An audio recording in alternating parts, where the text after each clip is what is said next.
Welcome to दोस्तों Indian railway. तो भारतीय रेलवे में बहुत सारे युवाओं का सपना होता है नौकरी लेने का, क्योंकि इसमें बहुत सारी सुख और सुविधाएं हैं और दर्द और तकलीफें भी हैं। तो सुख सुविधाएं जैसे कि आप जहां जॉब होगा वहां पर आपको अलाउड कंपार्टमेंट अलाउड किया जाएगा, रहने की व्यवस्था, मेडिकल, फिजिकल, बहुत सारी चीज़ें, सभी चीज़ें वहाँ स्थापित रहती हैं। तो आज हम जानेंगे कि रेलवे में जीरो से लेके ऊपर सबसे हेड से लेके नीचे तक किस तरीके से मतलब जोन बटा हुआ है, विभाग बटा हुआ है। तो सबसे पहले भारत जो देश है दुनिया का तीसरा या चौथा रेलवे नेटवर्क में सबसे बड़ा है दोस्तों। इसमें थोड़ा सा कंफ्यूजन है, आप लोग क्लिक कर लीजिएगा। और उसके बाद रेलवे कैसे चलता है, इतना बड़ा रेलवे है, कश्मीर से लेके कन्याकुमारी तक रेलवे है। कश्मीर से जम्मू, अब तो आप डायरेक्ट चल के जम्मू कश्मीर से कन्याकुमारी तक रेलवे दोस्तों, यानी कि समुद्र तक रेलवे। इस रेलवे में लाखों करोड़ों वर्कर हैं और करोड़ों लोग डेली सफर करते हैं। तो जैसे कि हावड़ा स्टेशन हो गया, नई दिल्ली स्टेशन हो गया, गुजरात, सूरत, कितना बड़ा बड़ा स्टेशन है। करोड़ों यात्री एक स्थान से दूसरे स्थान, इतना बड़ा एरिया को कैसे मैनेज किया जाता है, कैसे इतना बड़ा रेलवे का प्रशासनिक ढांचा चलता है, जिस पर हम बात करेंगे। तो सबसे पहले आप जानिए, सबसे पहले किसी का भी कैबिनेट रहेगा, कैबिनेट जैसे मोदी जी का है तो मोदी जी का एक रेल मंत्री होगा, जिसका भी भारत में सरकार होगा उसका एक रेल मंत्री होगा।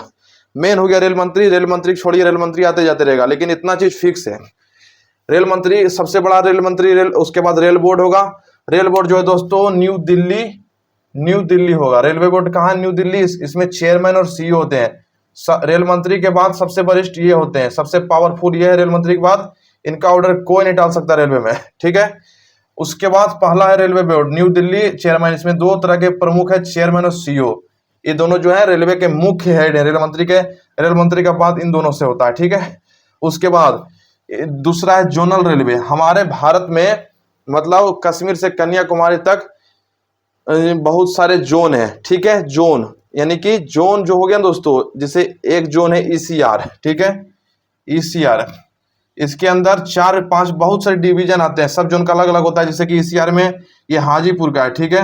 हाजीपुर में दोस्तों जो है इसमें दानापुर आ गया, आसनसोल आ गया, धनबाद आ गया, और एक और है दानापुर, आसनसोल, धनबाद, भागलपुर भी है।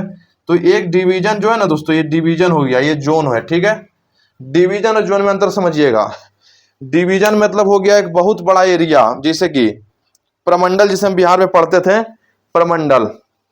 तो एक प्रमंडल के अंदर कई जिले आते थे, उसी तरह एक जोन के अंदर बहुत सारे मुख्य स्टेशन आएंगे। क्या आएंगे? मुख्य स्टेशन। जैसे हाजीपुर है, हाजीपुर मतलब ईसीआर हो गया। ईसीआर मतलब हो गया ईस्ट सेंट्रल रेलवे। एक ईसीआर मतलब ईस्ट कोस्ट रेलवे। तो ईसीआर के अंदर दोस्तों जितने 4 डिवीजन आ गए। ईसीआर एक क्या हो गया? ईसीआर एक जोन हो गया, ठीक है।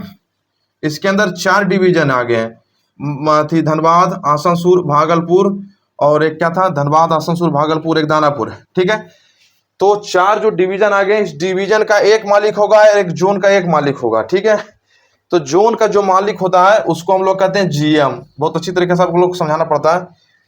ये जोन का जो होल्ड होता है उसको जीएम कहते हैं। इसके बाद इसका पावर चलता है, किसका पावर चलता है? जीएम। ये जीएम जिस एरिया में जाता है दोस्तों, इसका ट्रेन एक आता है, ट्रेन, जीएम, जनरल मैनेजर, मैंने थरथरा जाता, थरथराहट आ जाती है उस एरिया में। जिस एरिया में इसका ट्रेन हिलता है ना, उसमें थरथराहट आ जाती है। वहां का अधिकारी जितना भी हो, उसके नीचे का वर्कर है, सारा टाइट करना पड़ता है सबको। उसके बाद सेकेंड हो गया, थर्ड में आता है मंडल स्तर, डिवीजन इसको हम लोग बोले। इसके अंदर 4 प्रमुख आते हैं, देखिए प्रमुख, धनबाद, आसनसोल, भागलपुर और दानापुर। ये दानापुर है, ठीक है।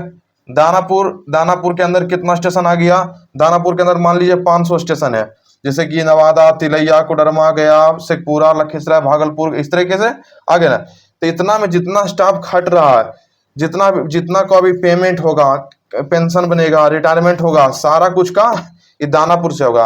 अब आसनसोल में हो गया, जितना स्टेशन है, आसनसोल चले जाइए, साहेबगंज चले जाइए, या फिर बहुत सारे स्टेशन है, उसका जोन हो गया कहाँ? उसका हो जाएगा डिवीजन आसनसोल। तो आसनसोल में उसका काम होगा। उसी तरह इसका एक मालिक होता है, डिवीजन का एक मालिक होता है, जिसको हम लोग डीआरएम कहते हैं। क्या कहते हैं? डीआरएम। ये भी जिस एरिया में आता है ना, ये अपना एरिया में जाता है। दानापुर का डीआरएम, दानापुर का स्टेशन जितना इंस्पेक्शन करेगा, दानापुर में हड़कंप मचेगा। क्या हुआ? हड़कंप, हड़कंप मच जाता है दोस्तों, ठीक है। इसके बाद ये आता है तो पूरा हड़कंप डिवीजन में, जोन में हड़कंप मच जाता है। ये निकलता है तो पूरा डीआरएम जो है ईसीआर हाजीपुर में जितना भी, जैसे दानापुर है इसमें हड़कंप मच जाएगा, ठीक है। ई निकलेगा तो ईसीआर में हड़कंप मच जाएगा, ईसीआर में सब आ जाएगा, ठीक है। और ये दानापुर में हड़कंप मचा देगा, ठीक है। तो पहला हो गया चेयरमैन सीईओ, दूसरा हो गया जनरल मैनेजर, तीसरा हो गया डीआरएम, ठीक है। चौथा विभाग चलते हैं, विभाग स्तर। इसमें ग्रुप ए के अधिकारी आते हैं, इसमें ग्रुप बी के अधिकारी, ये सब बड़े, इनका जब ये आते हैं तो ये लोग अलर्ट होते हैं, ठीक है। और ये लोग इनसे अलर्ट रहते हैं। तो इस पे ग्रुप ए और ग्रुप बी में सिर्फ अधिकारी लोग होते हैं जो कि रेलवे को संभालते हैं दोस्तों, ठीक है। ये लोग भी रेलवे को संभालते हैं। उसके बाद चलिए ग्रुप, इसमें आ गए ग्रुप ए, ग्रुप बी हो गया। उसके बाद हम लोग चलते हैं ग्रुप ये सुपरिटेंडेंसी इंस्पेक्टर, ये ग्रुप सी में हो गया दोस्तों। इसमें जितने भी, जैसे आरपीएफ इंस्पेक्टर हो गया, आरपीएफ इंस्पेक्टर मतलब जांच करता हुआ, आरपीएफ मतलब जितना भी विभाग का उसका एक जांच रहता है, इंस्पेक्टर रहता है, उसको इन्फेक्शन करता है, इसको वेलफेयर बोलता है, ठीक है। इसमें ये अधिकारी होगा। उसके बाद आता है कर्मचारी स्तर, जिसमें यहाँ से लोग का नौकरी स्टार्ट होता है। ये सब डायरेक्ट बनता है यूपीएससी से, और ये सब का परीक्षा होता है एनटीपीसी के थ्रू बनता है, एलपी के थ्रू बनता है। देखिए इसमें ग्रुप सी आ गया। ग्रुप सी के अंदर कौन कौन आता है? स्टेशन मास्टर है ग्रुप सी के अंदर, काफी अच्छा नौकरी है, लोको पायलट, गार्ड, टेक्नीशियन। और लास्ट में बचा ग्रुप डी, यहाँ से गेटमैन, ट्रैकमैन, हेल्पर, खलासी और सफाई कर्मचारी। तो ये यहाँ से लेके यहाँ तक बहुत बड़ा दोस्तों। इस बोर्ड पर उतना संभव नहीं था बताना, लेकिन हम शॉर्टकट में हमने आपको बताने का काम किया, क्योंकि इतना बता पाना असंभव है छोटे से बोर्ड पर। तो समझ लिए दोस्तों कितना बड़ा रेलवे है, तब जाके इतना रेलवे संभलता है। उसके बाद स्टेशन मास्टर की यहाँ अहम भूमिका है, सभी लोगों की अहम भूमिका है, तभी संभलता है। तो जैसे कि हमने पहले बताया कि चेयरमैन होगा, क्या होगा? चेयरमैन हो गया सीईओ, चेयरमैन और सीईओ बहुत ही इसमें हेड है। उसके बाद जीएम हो गया। उसके बाद डीआरएम के बाद क्या हो गया दोस्तों? उसके बाद हो जाता है जीएम, डीआरएम के बाद हो जाता है ये इंस्पेक्टर रहता है, इंस्पेक्टर आते हैं। फिर इसके अंदर आ गए कर्मचारी आ जाते हैं, ग्रुप ए, ग्रुप बी, ये सब अफसर होते हैं दोस्तों, ऑफिसर, ठीक है।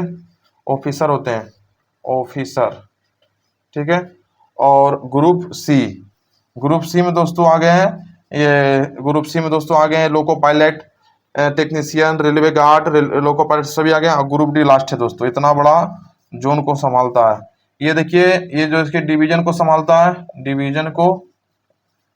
ये जोन को,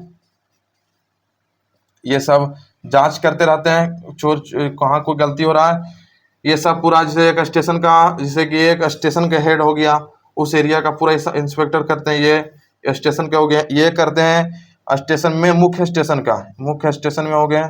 एक कोई ट्रेन चलाएगा, कोई गार्ड है, पॉइंट माइन है, बहुत सारे इसमें रहता है।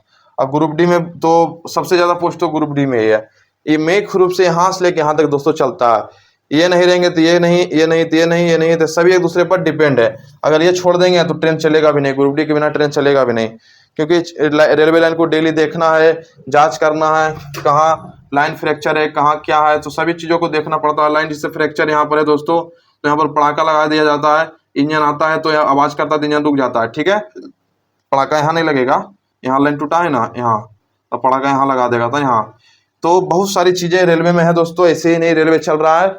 और आप लोग बताइएगा कि हमारा रेलवे विश्व में कितना नंबर पर आता है। तो आज के वीडियो में दोस्तों इतना ही। जय हिंद, जय भारत।